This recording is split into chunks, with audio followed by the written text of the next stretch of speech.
So how quickly did the U.S. change its mind on cannabis? Here is Ronald Reagan when he was running for president in 1980. Marijuana, pot, grass, whatever you want to call it, is probably the most dangerous drug in the United States, and we haven't begun to find out all of the ill effects. Cannabis was illegal back then and remained so for years. How about today? The vast majority of Americans support some form of legalization, and cannabis is fully legal in 24 states. It's sold in 14 more for medical use, although, to be honest, the medical tag is often a very small fig leaf. Oklahoma, for instance, leads the U.S. in per capita cannabis dispensaries, and it is one of those 14 states that allows only medical use. In other words, when it comes to cannabis, it's pretty easy to get a note from your doctor. So, how widespread is cannabis use today? Last week, in part one of this series, we heard that the U.S. just reached a milestone. There are more daily or near-daily users of cannabis than there are daily or near-daily users of alcohol.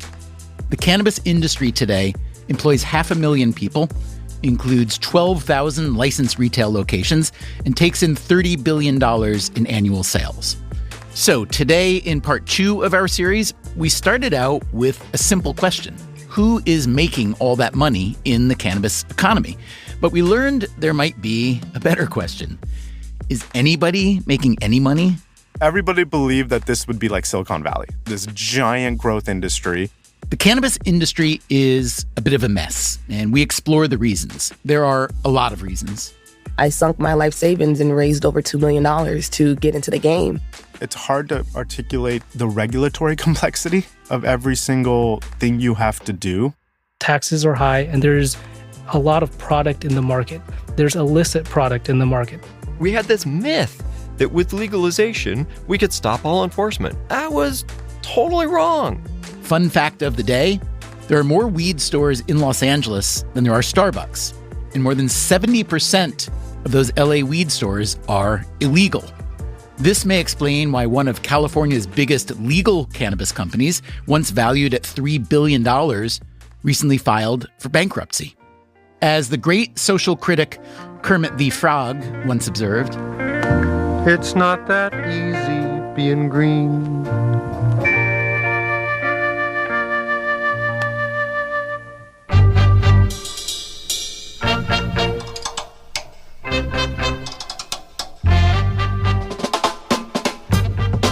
This is Freakonomics Radio, the podcast that explores the hidden side of everything, with your host, Stephen Dubner.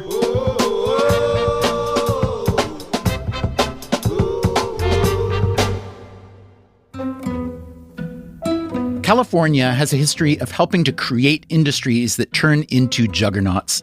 Think about Hollywood, think about Silicon Valley, both the tech and venture capital industries. You've also got aerospace and biotech. You can go all the way back to the gold rush in the mid-19th century. And for a while, it looked like there would be a new 21st century juggernaut, the green rush, legal weed. California was already an agricultural powerhouse with a long history of growing cannabis. Up north, the Emerald Triangle, Humboldt, Mendocino, and Trinity counties, was known for producing some of the planet's best weed during the many decades when it was illegal. In 1996, California voters approved the Compassionate Use Act, making it the first state to allow the sale of cannabis for medical use. And then in 2016, California became the sixth state to fully legalize cannabis. By 2021, sales in California reached nearly $6 billion. But that number has been falling ever since, even though the demand for cannabis across the country continues to rise. So, why has the green rush slowed down? Let's start with one California entrepreneur. My name is Nikesh Patel, and I run a cannabis house of brands called Mammoth Distribution. We are based in Los Angeles. Okay, so house of brands, distribution in the name. I assume that means that you don't cultivate, that you market and sell, but tell me if I'm wrong. Yeah, correct. We do product development, we manufacture our products, but we do not cultivate. There's over 10,000 licensed cultivators in California, and so we have deep relationships with key suppliers who, the ecosystem is pretty complicated because there's indoor farms, there's outdoor farms, there's greenhouse farms, lots of different genetics in this industry. Just name for me some of your products. I mean, how many different formats are there? There's pre-rolls, there's edibles, there's vapes, there's pills, there's capsules, there's bombs. There's tons of different formats in which the plant manifests itself now. What about beverages? Beverages is one of the fastest growing segments in the industry, which is relatively new. We also happen to run and own the largest cannabis beverage manufacturer in probably the world. We do the most in California. It's called Space Station. Patel got into the cannabis industry in 2017. Before that, he helped start a company that sold barware, cocktail glasses, shakers, things like that. And before that, I studied business at Berkeley and public policy, and I wanted to go be a public policy professor. My first job out of college was a research associate at the Public Policy Institute of California, where I learned more about interesting how the government can kind of boost certain industries. My first research was on Silicon Valley and some of the things that helped California become the leader in tech. One reason Patel moved into cannabis is because he thought it might be in a similar position, to be boosted. Everybody believed that this would be this giant growth industry. And so a lot of investment dollars went into building an insane amount of infrastructure. And you're in California where people thought this would be the epicenter of it all. Because if federal legalization happened, just like most agricultural products, California, especially with its history of cannabis, would be the leading exporter. If federal legalization happened. If you're looking for the main reason why the cannabis industry has not lived up to its hype and why much of the industry is in a state of chaos, this would be a good place to start. Even though cannabis is legally sold in most states, it is still illegal at the federal level. In fact, it's still classified under the Controlled Substances Act as a Schedule I drug, along with heroin and LSD. That is, drugs with no legitimate medical use and high potential for abuse. That may soon change for cannabis. We'll hear more about that in the final episode of the series.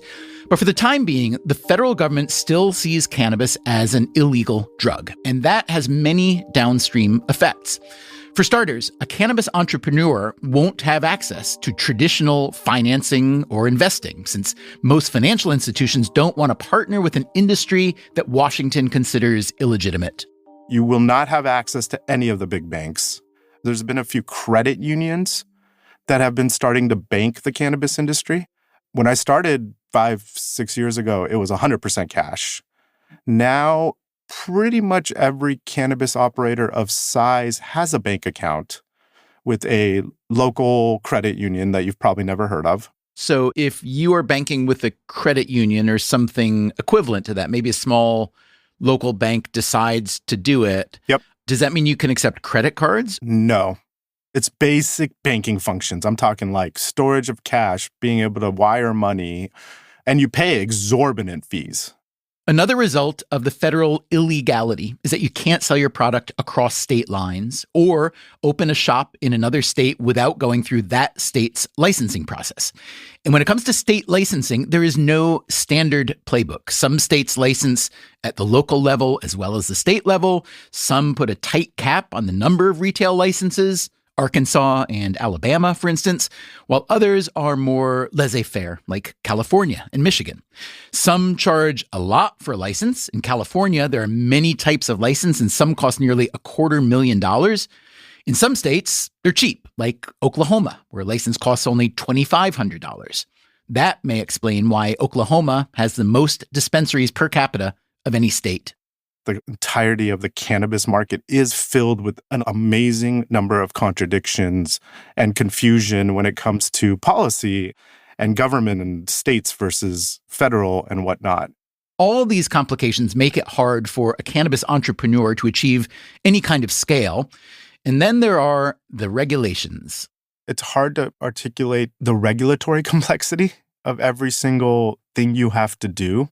You have to have live cameras everywhere. You have to have locking ID mechanisms everywhere an employee goes. You have to have a plan for everything that you have to submit and get approval before you can move things around or change things. It feels like you have a microscope on you. There are also testing requirements. The cannabis plant is what's known as a bioaccumulator.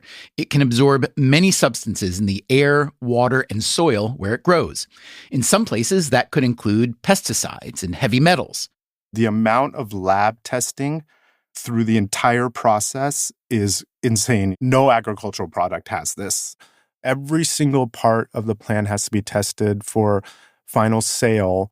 The idea is to make sure that the cannabis sold in licensed stores is safe, and many states monitor all cannabis with a tracking system called METRIC, or Marijuana Enforcement Tracking Reporting Compliance.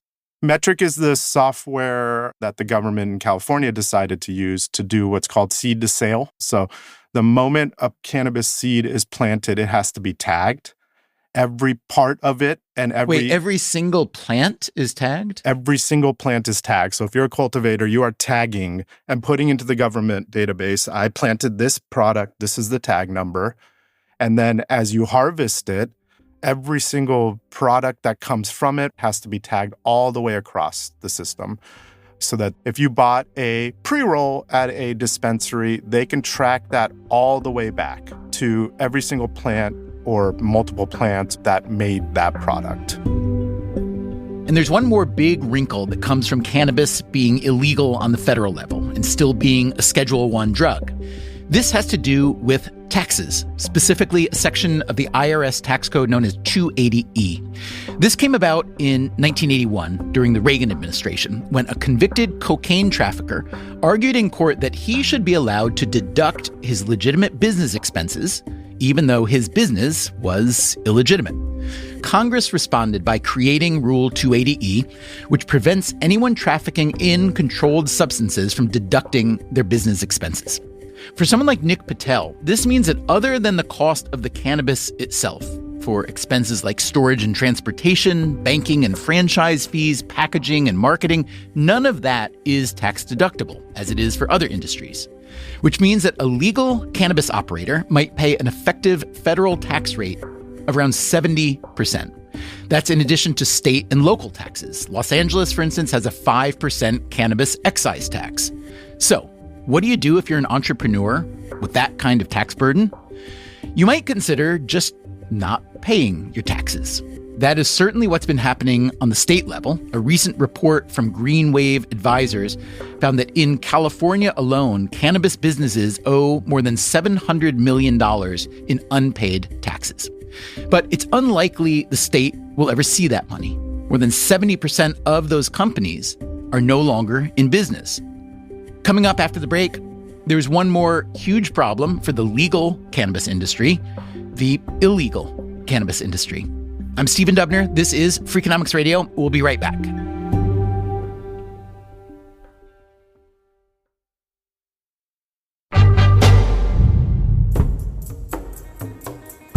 Because cannabis is still illegal on the federal level, even a legitimate cannabis business faces many hurdles, as we've been hearing today. You have limited access to banking and financing. You face intense and expensive state regulations.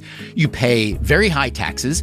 And in order to expand to a new state, you have to get a new license and navigate an entirely different set of regulations. Despite all these unkind business conditions, some firms have managed to scale up. They are called MSOs, multi-state operators, and they tend to be vertically integrated, cultivating and processing cannabis, creating their own brands, and operating retail shops. One of the biggest is Curaleaf, which is headquartered in New York City and has roughly 150 stores in 17 states. There's also Green Thumb Industries based in Chicago with 95 stores in 14 states. Another big one is Trulieve, which is based in Florida. As of this recording, Florida allows only medical cannabis, and Trulieve dominates that market. On November 5th, Florida voters will have the chance to allow recreational use, in which case Trulieve would be in a strong position to satisfy what will likely be a lot of new demand. This is a common strategy for some MSOs. Set up shop in places with medical licensing so that you're ready if that state adds recreational use. This may remind you of how two of the biggest sports gambling platforms, FanDuel and DraftKings, set up their operations years ago around fantasy sports. Back then, sports gambling was legal in only a few places, but in 2018, the Supreme Court lifted the ban on national sports gambling, leaving FanDuel and DraftKings in a perfect position to start taking in real money. Anyway, back to these cannabis MSOs. Even the biggest ones just aren't that big. This is an industry where scaling up is, at least for now, very hard.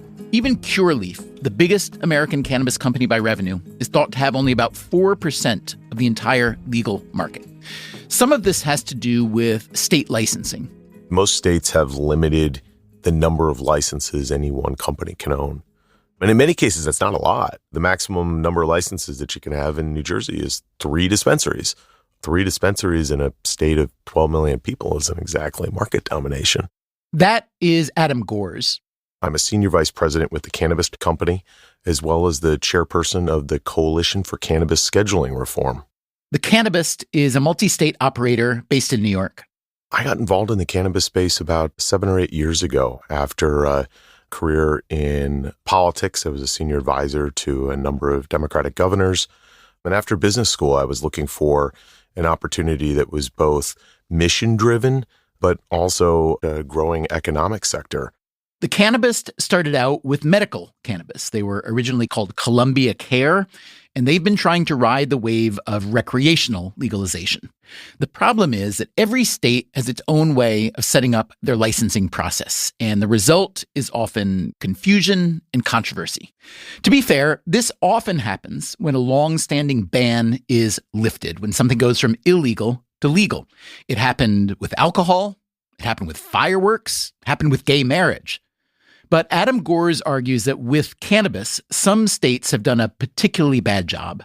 I'll point out one that's done it probably the worst. It's New York State that delayed the rollout of their marketplace by not allowing their medical businesses to get started and waiting to let new businesses join in first, which took years. And in that vacuum, the illicit market just dominated. And so, headlines everywhere that there's thousands and thousands of illicit shops in New York that have been very difficult to shut down. As a New Yorker, I can vouch for those headlines. There are now a few dozen licensed cannabis shops in New York City, but since legalization in 2021, there have been 3,000 illegal shops. The average customer would have no idea those illegal shops are illegal. They have real neon signs, real employees, and real weed. Their products might be properly labeled, and they might have been tested for contaminants, but also maybe not. So why has it been so hard to shut down illegal shops? The economist Coleman Strumpf has been studying legal and illegal cannabis markets in the U.S. He's the one who found that fun fact I shared earlier, that 70% of the weed shops in L.A. are illegal. Here's what he told me in an email.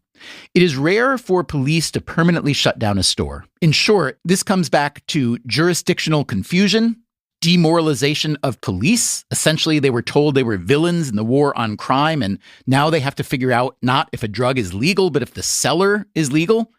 And perseverance by illegal stores. After an arrest, they often reopen a store right near where their old store was.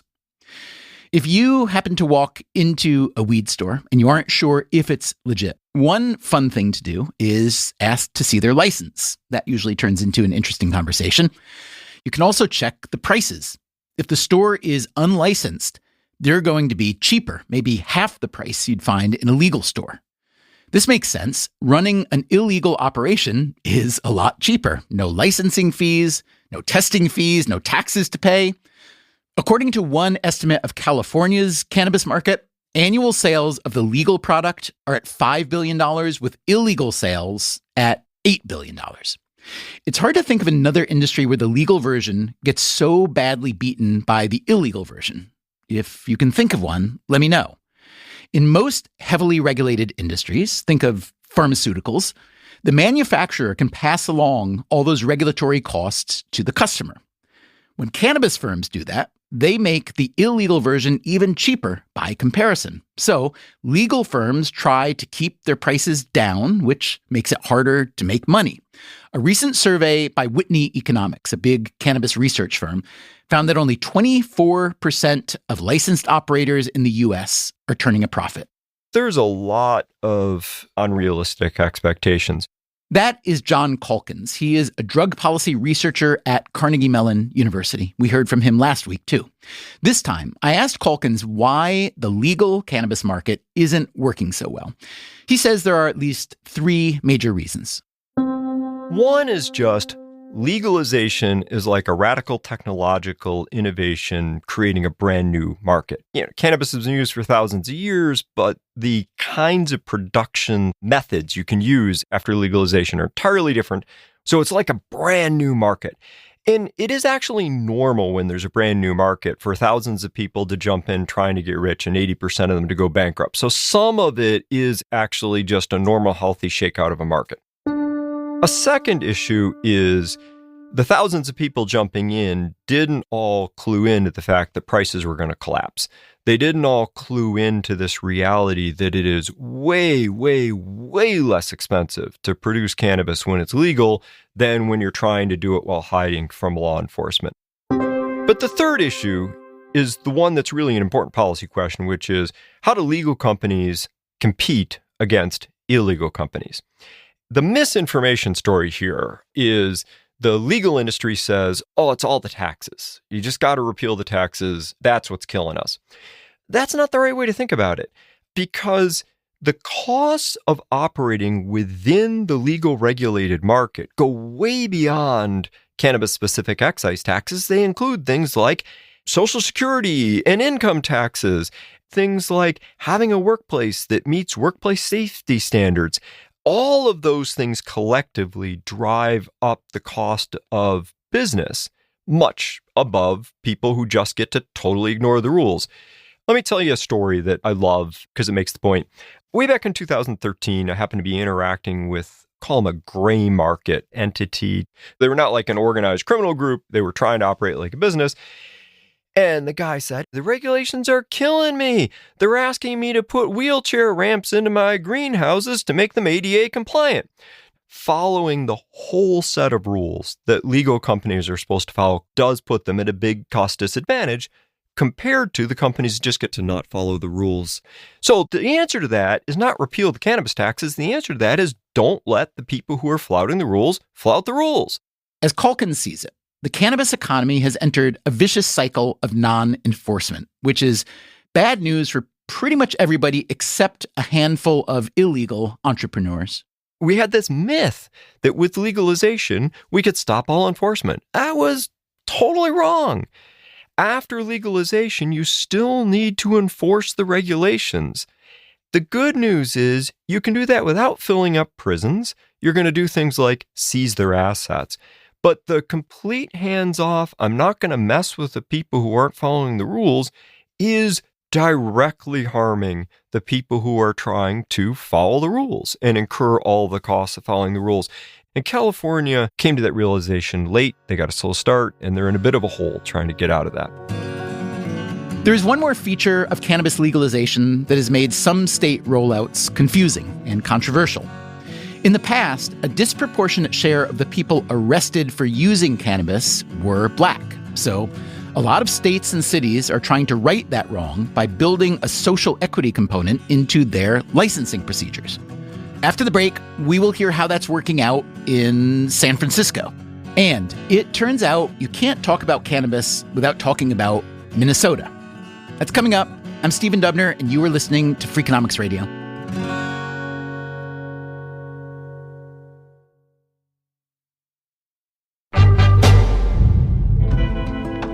We heard earlier from Nikesh Patel, the CEO of a cannabis firm in Los Angeles called Mammoth. Here now is our next guest. My name is Nikesh Patel, and I'm the director of the San Francisco Office of Cannabis. That's right. 2 Nikesh Patels, both in the California cannabis industry. One a producer down south, the other a regulator up north. That's a little surprising, but honestly, we've had a lot of surprises ever since we started reporting out this cannabis series.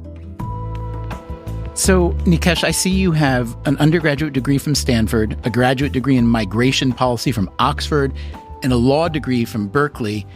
Did you think when you were getting all that education that you would end up running the San Francisco weed office? If you ask my high school friends, whether they saw this coming. They might laugh you out of the room. But if you ask the people I grew up with in the Tenderloin, they would say, yeah, you know what? It was always a part of your makeup because every time we came to where you lived, we could smell it everywhere around you. I grew up on Eddy and Polk. The hotel that I grew up in is still there. My parents were running a single room occupancy hotel. About 90 individuals were staying there apart from us, but I was going to school in Pacific Heights. So there was this daily juxtaposition between extreme have-nots and then a more affluent part of the city.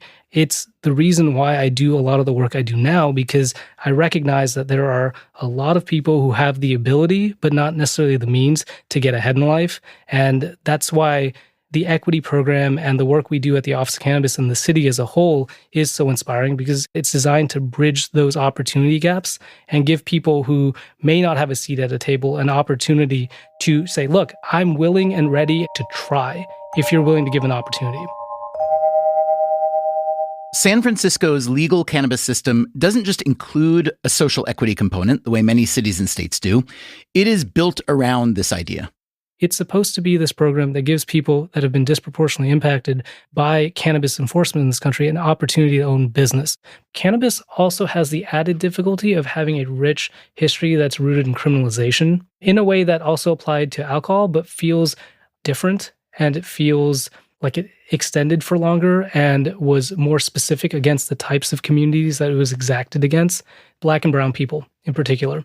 Imagine walking into a store, a cannabis store, that's in any one of San Francisco's neighborhoods. You might learn that the owner of the store is actually someone who grew up in San Francisco.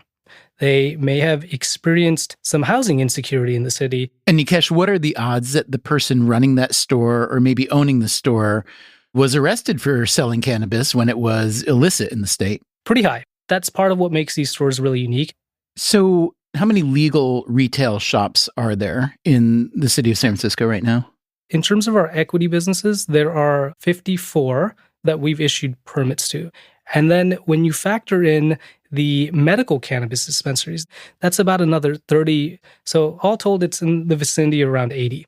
And then how many illicit shops are there? Really good question. I almost don't want to answer it because I'd rather not jinx the way things are right now.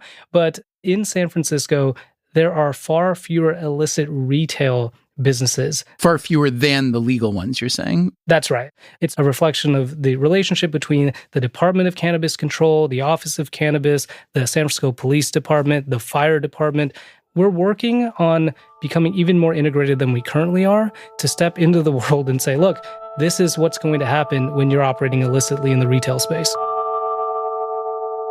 We went back to the economist Coleman Strumpf and asked him to share his data on legal versus illegal stores. He told us that as of the end of 2019, there were around 100 licensed retailers in San Francisco and just 21 unlicensed. That is the opposite of LA and New York City, where the vast majority of the shops are illegal. So does this mean that the legal weed shops in San Francisco are making a lot of money since they don't face much competition from illegal shops? It does not. Even with all the support from Nikesh Patel's office, revenues have been falling significantly. It's an economically challenging time for anyone in the cannabis space. Part of that is because there are a lot of regulations. Part of it is because there are high taxes. Part of it is because there's still federal uncertainty around the legal status of cannabis. You don't get to claim the same tax exemptions. When you're applying for an insurance policy, the premiums are going to be really high. When you are looking for financing, you're going to be paying more than other small business entrepreneurs. So there are some economic challenges that come with being in cannabis. Right now, they are exacerbated by local conditions in San Francisco. We're still recovering from the pandemic. There's a lot of product in the market, so that also makes it harder to compete. There's illicit product in the market. I will say this much. I have a lot of respect for anyone who's in the cannabis space because it's a very challenging time. And I take great pride in the operators in San Francisco being able to endure these challenging times. It's a resilient bunch. I've read one report that says only about a quarter of cannabis operators are profitable. It sounds like San Francisco, you're having similar challenges that everybody's having in terms of supply and demand and tax and regulation and so on. But in San Francisco in particular, does this mean that the city or some institution, some office is subsidizing these stores in particular? Interesting question. We refer to the dollars that come through the state and then through the city as grant relief. And so there are grant dollars that the Office of Cannabis is working very hard to make directly available to our equity operators and equity applicants. To date, the office has dispersed around $12.3 million, and that's since 2021. That means that if you are an eligible business or an operator/applicant, your business may have realized anywhere between $50,000 to $250,000 over the last couple of years alone. And that's only on the retail side. That's not on the cultivating side or manufacturing side. Is that right? No, that's inclusive of both retail and supply side. I see. Okay. So, I mean, if I take a step back, especially if I'm a person who's really anti-cannabis, I take a step back and I say, wait a minute. The city of San Francisco and the state of California are paying weed store operators to operate. They're making these pretty substantial grants into a market that was supposed to be robust and was supposed to support itself, but is not. So how would you respond to that concern? I would say that cannabis is heavily taxed, and the dollars that are coming through the grant relief to these programs are actually a portion of the taxes that cannabis businesses are paying. The broader picture is that only a portion of the taxes that cannabis businesses are paying are going back into those businesses. The other portion of the taxes are going into other services that are beyond just cannabis. Like what? There's a lot of money that's going into doing research around cannabis itself that wasn't previously available. That's tremendously important.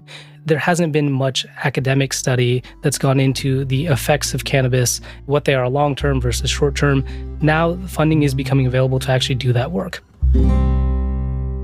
San Francisco may be the friendliest jurisdiction imaginable for a minority cannabis entrepreneur. One report from 2021 found that nationwide, fewer than 2% of owners in the cannabis industry are Black. Even in the places that do profess a strong interest in social equity, the policies and politics can be tricky. New Jersey, for instance. My name is Precious Osagie-Arese, and I am the founder and CEO of Precious Canna Company. Precious Canna Company is the first Black woman-owned pre-roll brand to launch in the state of New Jersey. A pre-roll, in case you have forgotten. A pre-roll is cannabis that's already been rolled for you in a joint-like form. So you don't have to do nothing but pull it out, light it up, and enjoy yourself. New Jersey began to roll out its recreational cannabis program in 2022. We're in about 20 dispensaries and growing. That's a pretty small footprint, to be honest, especially when you hear what Osagie-Arese was hoping for when she got started in the cannabis business. Listen, I went up for licensing. I tried to open my own dispensary. I sunk my life savings and raised over $2 million to get into the game. I was not able to get that dispensary. Okay, so let's back up. I never thought I'd be in cannabis, okay? If you would have asked me, my parents, I am a Nigerian-born African-American woman. When I sat my parents down and told them I was entering the cannabis industry, they asked for a PowerPoint presentation as to how this makes sense for my life. Before cannabis, I was an aspiring journalist. I interned at CNN with Wolf Blitzer at one point. I just really enjoyed news. And the news of the day in New Jersey was weed. I remember our governor running on weed and wages. That was the news of the day. So in 2019, she and a business partner started a CBD delivery company called Roll Up Life. CBD is one of the non-intoxicating components of the cannabis plant. A lot of people like it for pain and stress relief. CBD was already legal in New Jersey, as it was in most states, and Osagie-Arese saw it as a good entry point, a way to get the feel for the industry while awaiting full legalization in New Jersey. She and her partner got exposure to the supply chain logistics, the financial regulations, and other wrinkles of the cannabis industry. The goal was obvious: to be in position to win a license when the time came. Everyone wants to have this license. This license gives you the green light to cultivate, manufacture, dispense, distribute, wholesale, or deliver. But the number of licenses are limited, and there was a lot of competition. Osagie-Arese thought she had a good chance for two reasons: her experience with CBD and the fact that as a Nigerian-born African-American, she would score high on the social equity portion of the New Jersey application. So what happened? She thinks politics got in the way. I'll give you the short of it. Our property was located near another property that was being backed by very high political figures within the New Jersey Democratic Party and within the East Orange Democratic Party. I even got a call from a council person who said, hey, if you move your property, we'll give you your license. I'm like, this is not how it's supposed to work. If we are on a merit-based system and my application proved to meet those merits, why do I have to move my property? There was a big city hall meeting. As they were calling out the names of the winners for the dispensary licenses, Roll Up Life Inc. was not called. And that was very hard for us. I can't even begin to tell you how much it stretched me as a founder, stretched my family when we weren't able to really overcome that. That's her understanding, at least. Here's a statement from a spokesperson for one of the political figures that she says received this favor. There has been no undue political influence on behalf of the cannabis firm in question, as they have been treated the same as the other applicant every step of the way and have presented a strong application for consideration. In any case, without a license to cultivate and manufacture and distribute, Precious Osaige Arese didn't have a lot of options. So she came up with a new company name, Precious Canna, and she partnered with a firm that does have a license to cultivate and manufacture. All she does is the packaging and marketing. So her brand is just one of the many that compete for shelf space in New Jersey cannabis shops. And even when she succeeds, there isn't much money to be made.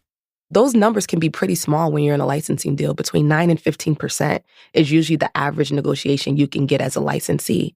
In order to grow, she would have to expand Precious into other states, but that would mean finding a cultivating and manufacturing partner who's got a license in those places. You have to look at where some of these new states are coming online because that provides new opportunity. When you look at Florida coming online in November, it's very exciting. And you watch how larger corporations have already put their stake in the ground for states. You know, Florida is really habitated by Trulieve. They have dispensaries already there on the medical side in Florida. So imagine when that flips switch to recreational. Be cool to be a Trulieve company right now. When Osaige Arese mentioned legal cannabis coming online in Florida in November, that is still a maybe. It's up to the voters in Florida.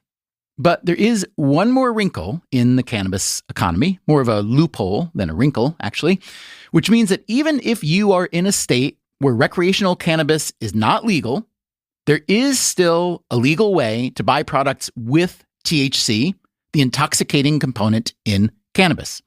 Let me explain. In 2018, Congress passed a new farm bill, as it does every 5 or 6 years, in order to keep the country's agricultural policy up to date. The 2018 version allowed the cultivation of hemp, which are cannabis plants with low THC content. Here again is John Calkins, the drug policy researcher. The intent of the Farm Bill was to allow farmers to grow the cannabis plant for shirts and rope and seed and so on. And the clause in the bill said a product with less than 0.3% THC will be called hemp and will be outside.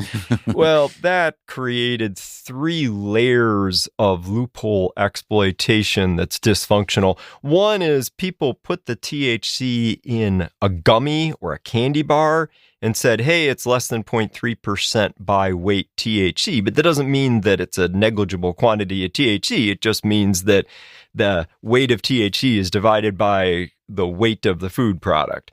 And then there was a whole bunch of producing plants with CBD but not THC, and then converting the CBD into THC, or sometimes converting it into THC-8, because the Farm Bill specifically was THC-9. THC-9, also known as Delta-9 THC, is the most abundant cannabinoid in traditional cannabis. It is the one that gets you high.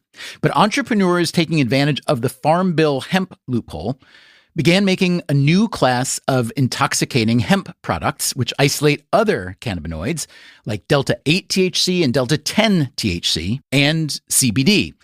There's been a lot of research by now on CBD, which doesn't get you high and is generally considered a safe medical treatment for a variety of conditions. But cannabinoids like THC-8 and THC-10 are much less well understood, and their psychoactive effects can vary from person to person. The licensed cannabis industry, through the tracking and testing we heard about earlier, is heavily regulated. This signals to consumers that their products are consistent and not dangerous. But new players who come into the industry through the hemp loophole may not have the same standards. And then the most recent loophole is people say, hey, wait, I grew regular old cannabis. It's just like the stuff that you mean to regulate. But technically, until it's heated, it's not THC-9. It's THCA that hasn't been decarboxylated by the heating process. None of that was intended when the Congress tried to let farmers make rope-in shirts. So all of that stuff is happening totally outside of any regulation. And there's nasty stuff that happens. Some of the byproducts of the conversion of the CBD into THC, you can get some unnatural cannabinoids that are really not well understood. There's horrible labeling. So there's a lot of ways in which the current situation is much more of a Wild West. So, even in many states where cannabis is illegal, you can buy intoxicating hemp-based products in gas stations, corner stores, online retailers. You can even use a credit card, since those sellers are not locked out of the banking system the way that licensed cannabis sellers are in states where cannabis is legal. One research group puts the U.S. market for hemp-derived cannabinoids at nearly $3 billion, up from just $200 million a few years ago. If you are the kind of person who likes to take note of the unintended consequences of well-meaning legislation, well, this was a pretty big one.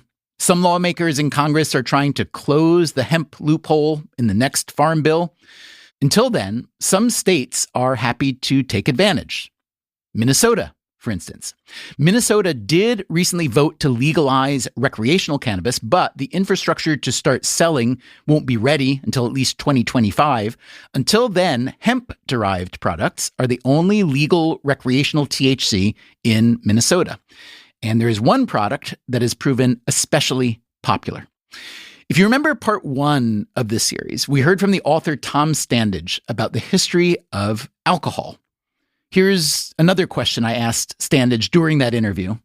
Given what you know about alcohol and other drugs, and given what you know about human history and civilization and all the connections, technological, economic, political, and so on, with alcohol, could you imagine a world in which cannabis, perhaps in many different varieties and formats and strengths like alcohol, had been the dominant social drug over the past few millennia rather than alcohol?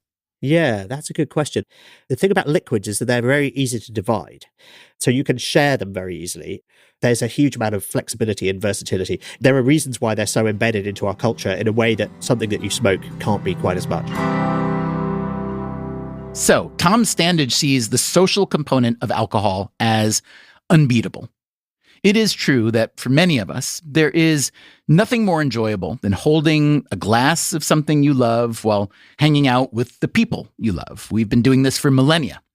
If cannabis is ever to replace alcohol to any significant degree, it would need to perform that function.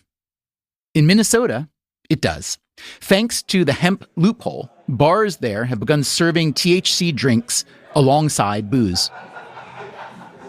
So when we learned that one of our producers, Augusta Chapman, was going to be in Minneapolis this summer, we asked her to show up thirsty at one of these bars with a microphone. She went to a place called the Iron Door Pub. Can you tell me your name and what you do? I'm Rick. I'm a bartender. How long have you been doing THC here? We've done it ever since it was legal in the state. We have everything from seltzers to more of a soda pop kind of deal. We also sell edibles like puffed popcorn, cookies, gummies. And is it popular? Very popular, yes. A lot of people, when they switch from alcohol over to THC, becomes a lot more of a, we can actually go out, socialize still grab a meal, not feel obligated to sit there and drink water kind of deal. Can I try one? Which one would you recommend? Personally, I really like the Flying Cloud. It kind of tastes like an orange dreamsicle. Otherwise, the Modest Melts are one of our best sellers here. The blood orange vanilla raspberry is quite delicious. I'll try the melt. That looks great. The blood orange. Cool. Thank you so much. All right. We're going to try it. Honestly, if I didn't know that this had THC in it, I'm not sure that I would be able to tell you that it does. And I caught up with Augusta when she got back to New York. I asked how she enjoyed her visit to the Iron Door. Yeah, I was so high when I got home from that. It was not good. What'd the drinks taste like? Were they weedy or boozy or more like soda? Yeah, they're like sodas, and they were delicious. That's why I got high, because I was like, oh, I'm just going to try it. And then I kept sipping them. How many did you have? I had like a quarter of 3 different ones, and they were each 10 milligrams. So I got through all the reporting, and then I got in the car with my girlfriend, and she was driving us home, and I was like, whoa, don't let me talk to your mom when we get back. I think what's happening in the Minnesota THC adult beverage market is really very important and very innovative, and could interact with alcohol consumption in ways very differently than other cannabis products do. That, again, is John Calkins. What I mean is THC adult beverages might substitute for alcohol, even if smoked, vaped, dabbed cannabis does not. The other thing that's really interesting in Minnesota is the degree of responsibility that the retailers are demonstrating in this space. So I think what's going on is that the sellers, the restaurants and bars, are alcohol licensees, and they care a lot about holding on to that alcohol license. So they're trying very hard not to get in trouble, not to serve someone who ends up being an impaired driver, for instance. And I think that is potentially creating a much healthier industry than the aggressive Wild West culture that is common in a large number of the cannabis firms. So I think we should be watching what's happening in Minnesota with great interest. And I went back to Nikesh Patel, the first Nikesh Patel we spoke with today, the CEO of Mammoth Distribution, the LA cannabis company that's one of the biggest cannabis beverage manufacturers out there. I mean, for me personally, it's way better than alcohol. It feels better. Like there's this whole Cali sober thing. Cali sober meaning I don't drink alcohol, but I consume cannabis, correct? Correct. Yeah, exactly. I think it's like a mix of calories and just like the negative effects that you've learned about, drunk driving and aggression and all that kind of stuff. Let me ask you to just take a step back for a minute. Try to pull yourself back from the momentary chaos. I'm curious to know where you see the industry being in 5 or 10 years. And what I really want to know is how much do you think that cannabis might replace alcohol? So I think in 5 years, I see the ability to recreationally consume THC and derivatives of it is going to be way more accessible. The impact on alcohol, you're already kind of seeing it, right? This is the first time that there's more daily cannabis users than daily alcohol users. I do see a variety of tie-ups of various sorts. Green Thumb Industries, GTI, I read very recently expressed interest in merging with Boston Beer, maker of Sam Adams beer. I see that Tilray, the cannabis company, announced an expanded strategic partnership with Novartis, the pharmaceutical firm, to work on medical products in legal markets. Do you think the most likely outcome for your company, Mammoth, will be some kind of tie-up with some more established firm like that? Yeah, I think that's the hope, right? Whether it's alcohol or even cigarette companies have said they need to move their money away from cigarette sales. I hope that also the non-sin businesses might be interested. Coca-Cola might be interested in a beverage that does XYZ. I mean, Coca-Cola started with cocaine. Yeah, no, you're right. You're right.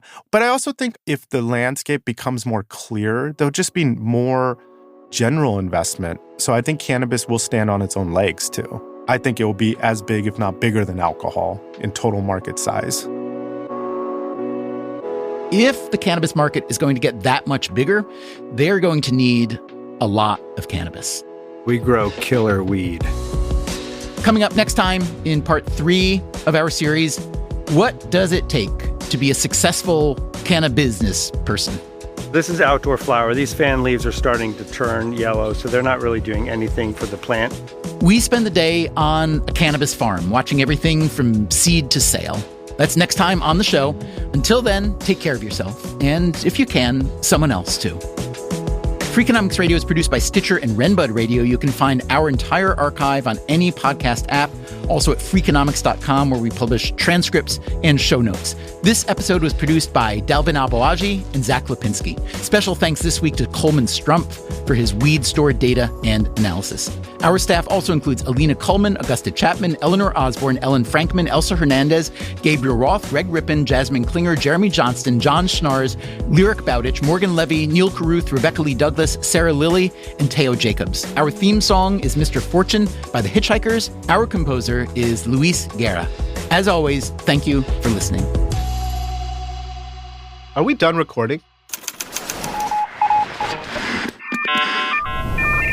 The Freakonomics Radio Network, the hidden side of everything.